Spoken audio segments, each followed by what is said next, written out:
growers really need to look back and look at a rotation for what it is. It's not a cross-compliance restriction. It's a benefit to you as a grower. It has the potential to leave you with more money within a given year. It has the potential to make your business more sustainable as well going forward. I think people need to focus on more what the actual benefits are rather than what the strict restrictions are associated with having a number of different crops in your farm. This time last year, many growers were in despair because crops were not planted and crop rotation plans could not be fulfilled. Fields intended for winter crops had to be planted in the spring instead, with ripple effects into this autumn. With all the good weather, all ground has been sown, but is your rotation back on track? You are listening to the latest episode of the Tillage Edge with me, Michael Hennessy. We'd really appreciate it if you could listen, follow, and give us a review on Apple or Spotify, or wherever you get your podcasts from.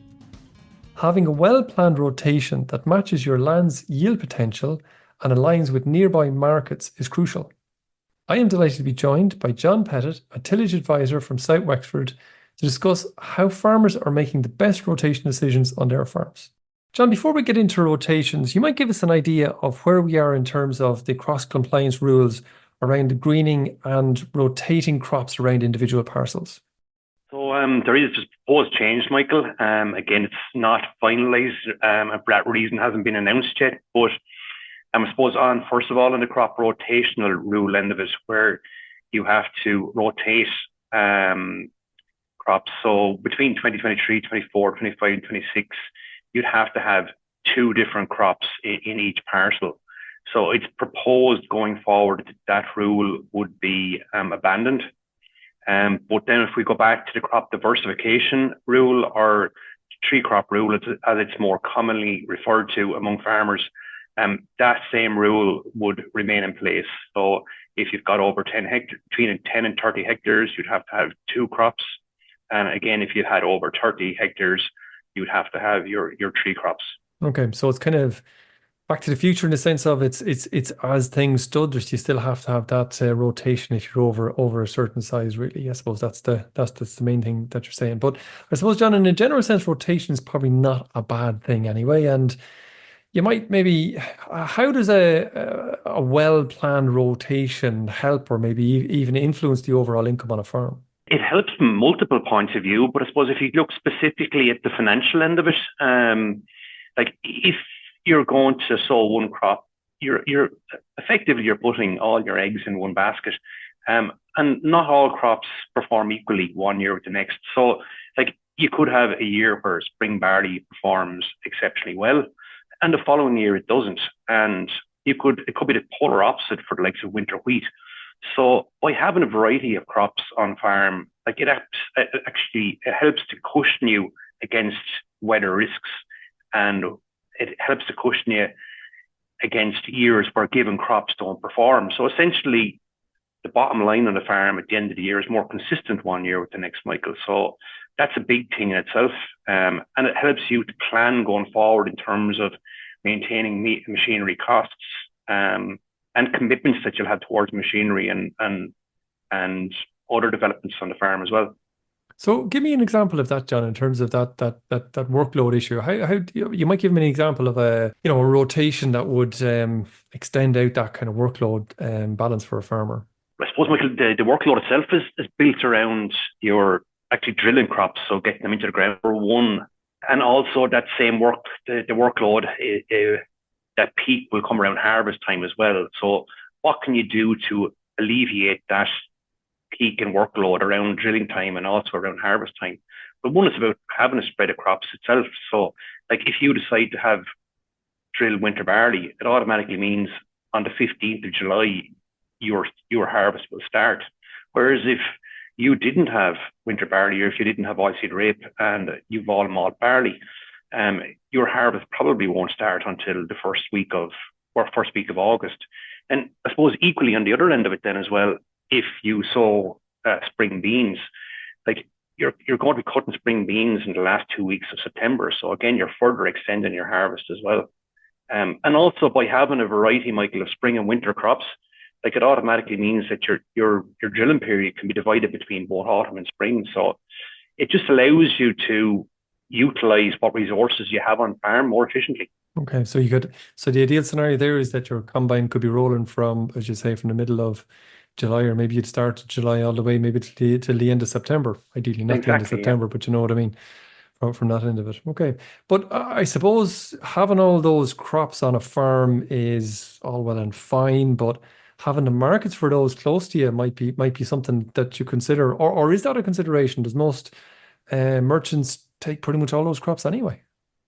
No, don't. Like some merchants will have preferences for given crops. So some merchants will specialize in the likes of malt barley or roasting barley. So that's where their interest lies. And then you could have other merchants that are specifically orientated in around grains that go into animal feeds. So often you'll find a large scale grower, you won't be dealing with one merchant. You'll find yourself dealing with, and particularly if you're implementing a good diverse rotation, you'll find yourself dealing with maybe two, at least two, and possibly even three merchants. Okay. And does it come into it then? Because I've heard farmers talking about, it's all well and fine having malt and barley, but Jesus, if I have to travel, 25 miles to actually, bring it across to that place, it all becomes difficult and expensive, and it's hard to get the transport or even the labor around harvest time to make sure that actually happens. How are farmers dealing with that kind of a problem? Again, Michael, it's not an easy one. But I suppose, first of all, when you look at any given crop as an option within a rotation, you need to consider its profitability. And I suppose, like, you try and implement the most profitable crop on farm as much as possible within a rotation. So again, like if you've got long distances to draw, the output, your grain in this case, right, that needs to be factored in and should be factored into the bottom line in terms of what that crop's going to leave you. So that's just, I suppose, looking at it from a financial perspective, but also it needs to be looked at from a practical perspective. Like, come harvest time, do you have the resources? Do you have the machinery? Do you have the labor to draw that same grain over a distance? Or do you have alternative options available to you?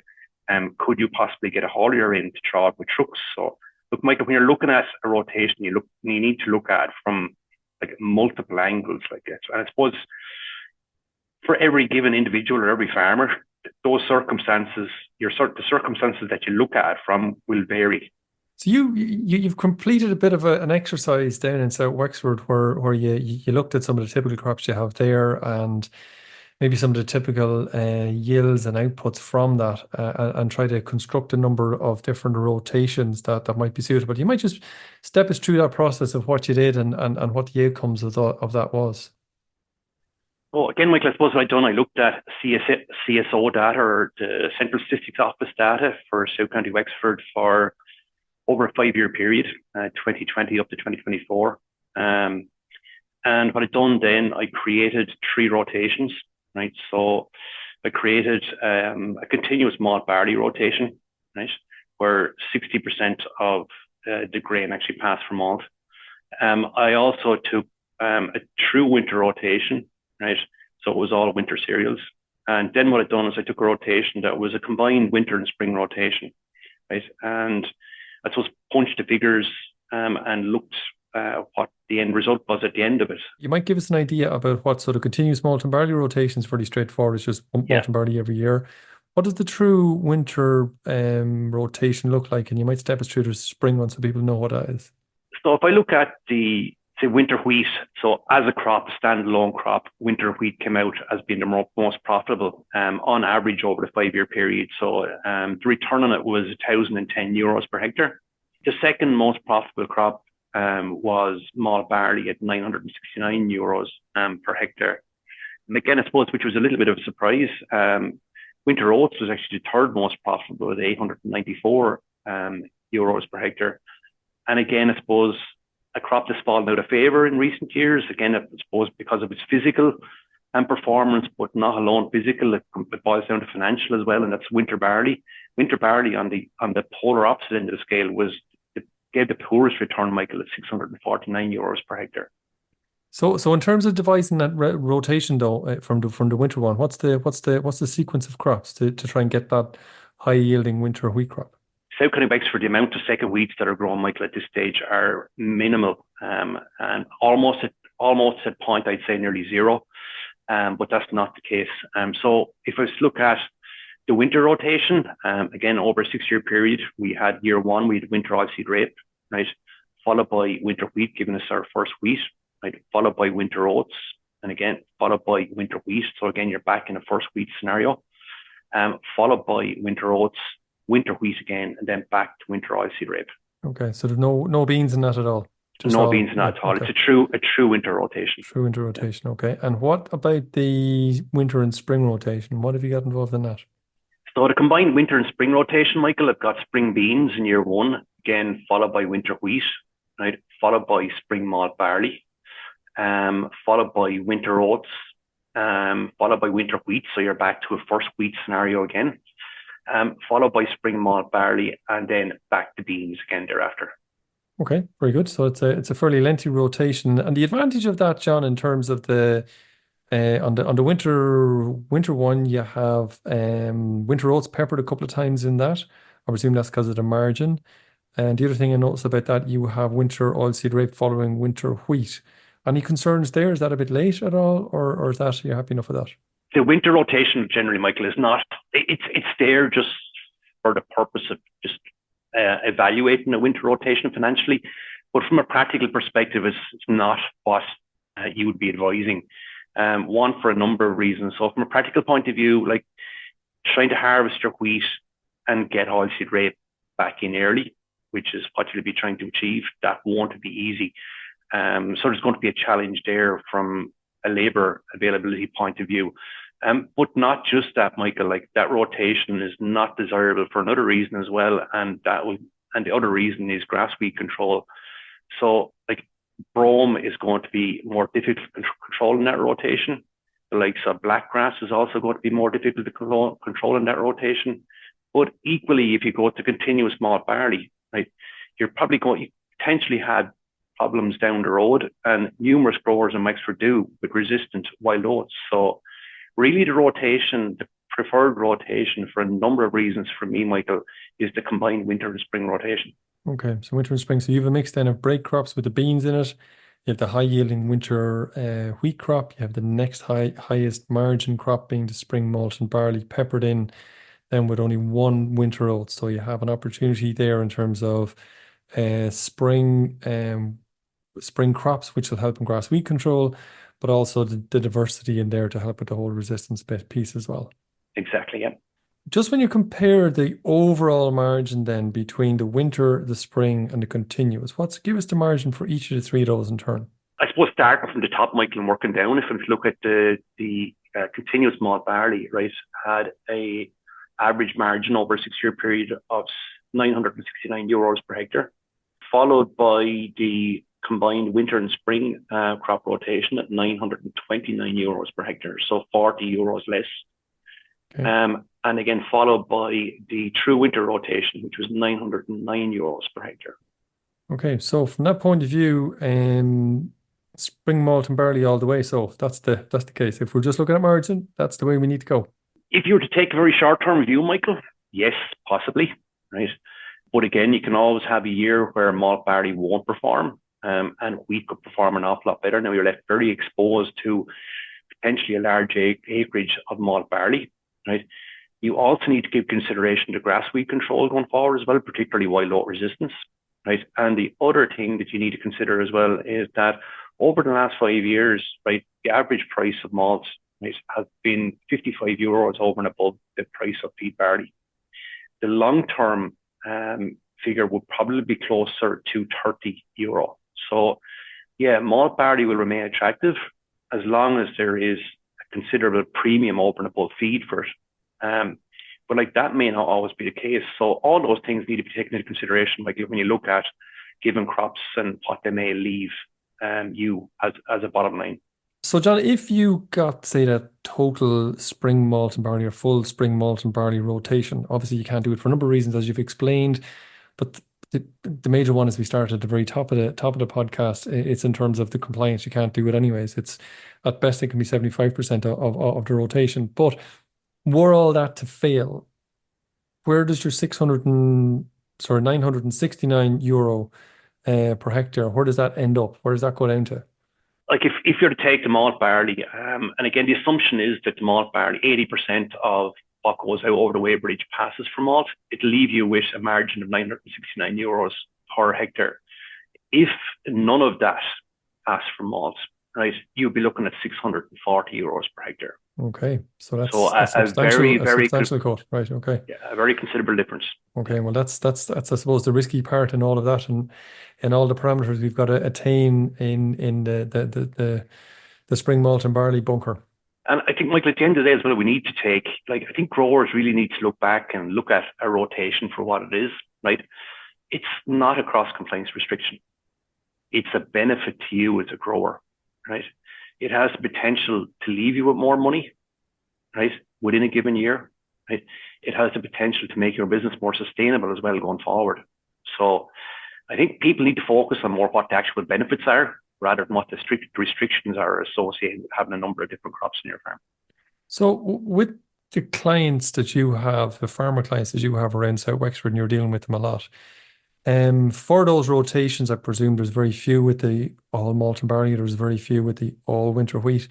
Where do people lie, or where do you see for those clients the big change that probably needs to happen, or is it more a tweaking rather than a big change that needs to happen on the ground?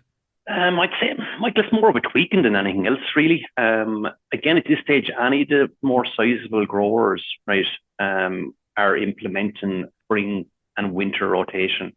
Now, what they'll do when they're looking at rotations as well, there won't be one fixed rotation on a farm. They'll look at their farm. They may break it into its component parts. That part of the farm that has heavier soils, that part of the farm has lighter soils. So within a farm, there won't be one fixed rotation run. There could be two different rotations run within a farm. Give us an example of that scenario where you have that heavier and lighter soils. Just to paint a picture, if we go out to the likes of Blackwater or Screen, you can deal with some extremely light ground, right? To the point that you're nearly growing a crop out of sand almost. But crops or a rotation that would really suit that soil type would be something like peas. Peas perform extremely well, although peas always have a history of not having a great ability to stand. So I suppose like one thing that we have looked at this year with two growers on lighter soils is the pea and bean combination crop. It's performed relatively well this year, right? But again, it's work in progress. In year two, you could go in with a winter rye. Winter rye, again, is a phenomenal root system. It's a very aggressive root system, and it's very noticeable how well it holds up in comparison to alternative crops, particularly in a dry spell of weather. So year two could be rye. You could go to second rye as well in year three. Year four could be spring malt barley. Year five could be spring oats, and then again back to peas again. All right, and then on the heavier soils. I suppose heavier ground, Michael, oilseed rape is the first crop that will spring to mind, because like you're looking at wheat. First of all, will lend itself towards heavier ground, but most important, you need a break crop for wheat. Like you're growing first wheats, not second wheats. So oilseed rape is something that can be drilled in around the 20th of August, which is very desirable as well from a heavy soils perspective, in that you have a crop in the ground that's well established going into the winter. That can be followed up with the likes of a winter wheat then thereafter. You've got the potential to put oats in there. Beans, again, will fall into play on a heavier soil. Like beans don't like, if you get a dry spell of weather in the month of July, and if that same crop of beans is drilled on a lighter soil, that's not going to entertain a combine tank. So beans, again, lend themselves towards heavier soils as well. Just to recap on that one, John, so you're talking about then on his heavier ground, you're talking about winter oilseed rape, followed by winter wheat, followed by winter oats, followed by winter wheat, followed by spring beans, then followed again by winter wheat, and then followed by winter barley. So within that, you're getting 3 years of winter wheat, of which you're trying to maximize within that overall rotation. Exactly, Michael, yeah. So John, just a final question, and I know we talked a good bit about profitability there. I suppose in the longer term, a lot of ground is in tillage for a long time. In terms of soil health and that kind of thing, can rotations help within that scenario? They can, Michael, and it's well documented that they can as well. By putting crops by putting crops such as oilseed rape and beans in, everybody will be aware of what it does for soil, right? It'll loosen soil structure. It just improves soil structure. Also by varying crops and by putting crops like oilseed rape and beans in, it creates a healthier and more balanced soil biome as well. And also by putting in spring crops like, let it be spring barley or spring oats or spring wheat, if that's what you were to grow, it creates the opportunity to use organic manures as well as does oilseed rape. So where you've got an opportunity to get an organic manure in, that's good too. That opportunity should be taken as well, Michael. And I suppose as well, just giving crops like winter oats, the bigger proportion of, Michael, the straw is chopped.